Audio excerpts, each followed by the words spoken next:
내가 엊그저께 어떤 낭설을 하나 들었어. 무슨 소리냐면은 세라믹 베어링을 쓰면은 내구성이 약화되는 거야. 뭐 일정 키로수마다 뭐 2000km면 뭐 고쳐야 된다나 뭐라나 뭐 그러는데 이게 좀 잘못된 견해인 것 같아서 다들 세라믹 베어링에 대해서 어떻게 이해하고 있는지 잘 모르겠는데, 근데 우리가 보편적으로 알고 있는 거는 세라믹 베어링을 쓰면 잘 구른다라고 생각을 하잖아.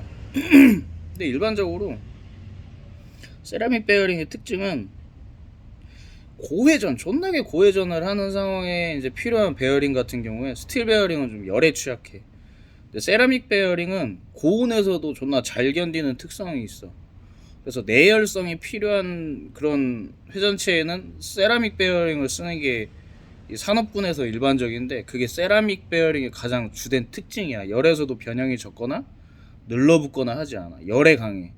그리고 우리 자전거에서 본다 그러면은 뭐 흔히들 구름성의 향상 때문에 많이 쓰긴 하는데, 이게 꼭 세라믹 베어링이라고 해서 꼭 존나게 잘 구르는 거는 아니야. 이게 어 세라믹 베어링이라는 게 어떤 식의 방향성을 가느냐에 따라서 좀 차이가 있는데, 일반적으로 우리가 생각하는 세라믹 베어링은 내구성이 더 좋은 개념이다라고 이해를 하는 게 맞아.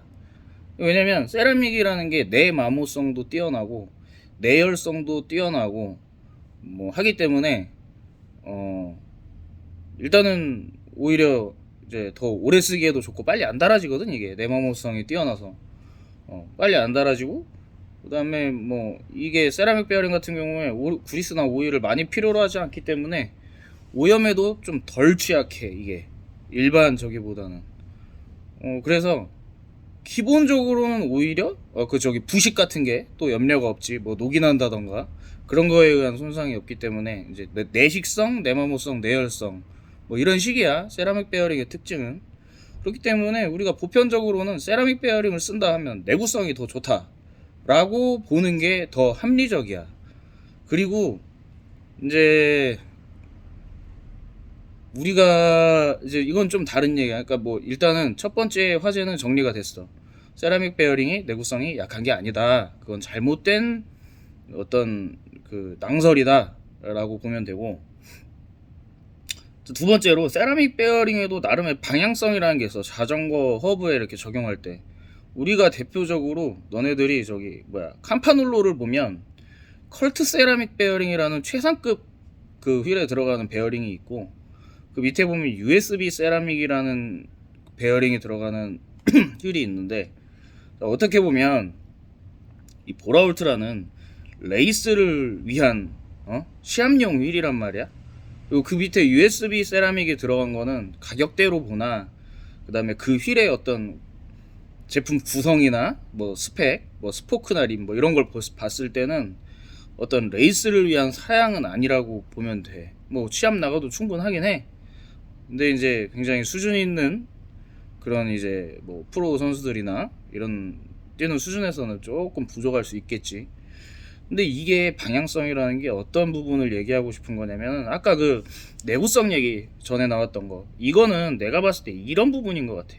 허브에도 이제 베어링을 결합을 해서 마감을 하는 여러 가지 방식이 있는데, 세라믹 베어링의 경우에 뭐 보라 울트라도 그래, 컵앤콘 방식이 있어. 이제 얘네들은 이제 베어링 집이 이제 바디에 따로 있고, 그다음에 리테이너라고 하는 장치가 들어가고 컵으로 막아. 근데 이거를 이 캡을 갖다가 얼만큼 세게 조이고 푸르냐에 따라서 구름성이 약간의 조율이 돼. 유격도 조정이 되고.